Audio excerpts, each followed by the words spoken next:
Please बाद में समय बड़े दयालु है अध्यक्ष जी, बाद में समय मांगिए। जी जी जी माननीय अध्यक्ष जी, एक बहुत दुखद और दुर्भाग्यपूर्ण घटना पर मैं वक्तव्य देने के लिए खड़ा हुआ हूं। 7 तारीख को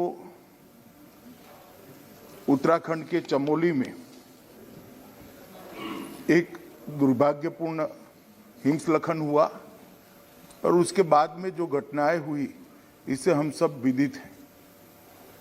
माननीय प्रधानमंत्री जी ने उसी दिन इसका संज्ञान लेते हुए सूचनाएं भी दी और राज्य सरकार, केंद्र सरकार के सभी अधिकारी पदाधिकारी से बात भी की और उसी क्षण से हमारे गृह राज्य मंत्री नित्यानंद जी गृह विभाग के कंट्रोल रूम में सतत इस पर नजर बनाए हैं। कल शाम तक की जो फैक्चुअल पोजीशन है, क्योंकि पोजीशन बदलती रहती है, कल शाम तक की 5 बजे की सारे तथ्यों को एक वक्तव्य के रूप में मैं आपकी अनुमति से सदन के सामने रखता हूं।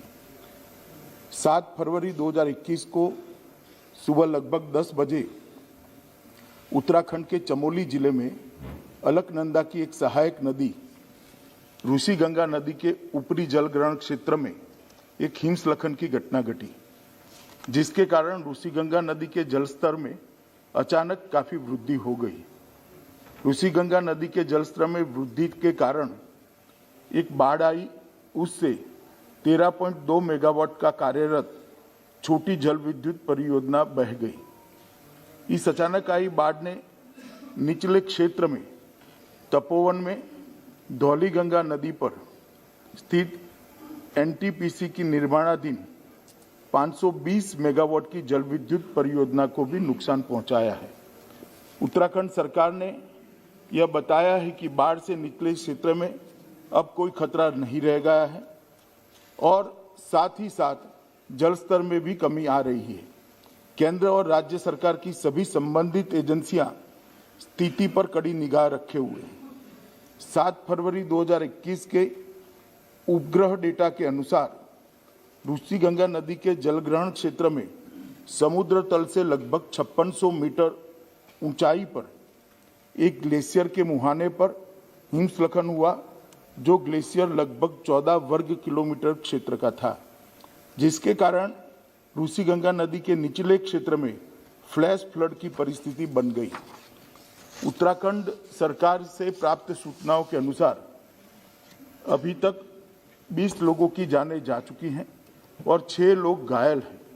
प्राप्त जानकारी के अनुसार 197 व्यक्ति लापता है, जिसमें एनटीपीसी के निर्माणाधीन परियोजना के 139 व्यक्ति, ऋषि गंगा कार्यरत परियोजना के 46 व्यक्ति और 12 ग्रामीण शामिल हैं। राज्य सरकार ने यह सूचना विभिन्न स्रोतों के माध्यम से इकट्ठा कर दी है, जिसमें परिवर्तन संभव है। एनटीपीसी परियोजना के 12 व्यक्तियों को एक टनल के अंदर से सुरक्षित बचा लिया गया है। ऋषि गंगा परियोजना के भी 15 व्यक्तियों को घटना के समय ही सुरक्षित बचा लिया गया है। एनटीपीसी परियोजना की एक दूसरी टनल में लगभग 25 से 35 लोगों को फंसे होने का अनुमान है। इस टनल में फंसे लोगों को सुरक्षित निकालने हेतु बचाव अभियान युद्ध स्तर पर अहरनिश जारी है। साथ ही साथ लापता व्यक्तियों को ढूंढने का कार्य भी बड़े पैमाने पर किया जा रहा है। राज्य सरकार ने जान गंवाने वालों के परिजनों के लिए 4 लाख रुपए की सहायता की घोषणा की है। घटनास्थल के नजीक 13 छोटे गांव एक पुल से जुड़े हुए थे। पुल बह जाने के कारण संपर्क कट गया है। इन गांवों के लिए रसद और जरूरी मेडिकल सामान हेलीकॉप्टर द्वारा लगातार पहुंचाया जा रहा है। केंद्र सरकार द्वारा स्थिति की निगरानी उच्चतम स्तर पर की जा रही है। माननीय प्रधानमंत्री जी स्वयं स्थिति पर गहरी निगाह रखे हुए हैं। गृह मंत्रालय के दोनों कंट्रोल रूम द्वारा स्थिति पर 24 घंटे नजर रखी जा रही है और राज्य को हर संभव सहायता मुहैया की जा रही है। विद्युत मंत्रालय के माननीय राज्य मंत्री स्वतंत्र प्रभार ने घटनास्थल का दौरा किया और चल रहे राहत एवं बचाव कार्य का भी जायजा लिया है। आईटीबीपी ने अपना कंट्रोल रूम स्थापित किया है और उनके 450 जवान सभी जरूरी साजो सामान के साथ घटनास्थल पर राहत और बचाव अभियान में लगे हुए हैं। एनडीआरएफ की 5 टीमें घटनास्थल पर पहुंच चुकी है और राहत और बचाव अभियान में लगी हैं। आर्मी की 8 टीमें, जिसमें एक ईटीएफ इंजीनियरिंग टास्क फोर्स भी शामिल है, घटनास्थल पर बचाव कार्य कर रही है। एक मेडिकल कॉलम, 2 एम्बुलेंस भी घटनास्थल पर तैनात है।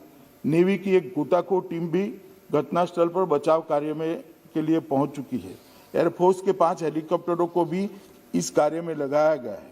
जोशीमठ में भी एक आर्मी का कंट्रोल रूम स्थापित किया गया है। घटनास्थल पर विपरीत परिस्थिति में भी घटना के बाद से ही लगातार राहत और बचाव कार्य जारी है। टनल में फंसे हुए लोगों को बाहर निकालने के लिए रात भर के अथक प्रयास के बाद आर्मी द्वारा टनल के मुंह पर पड़े मलबे को साफ कर लिया गया है।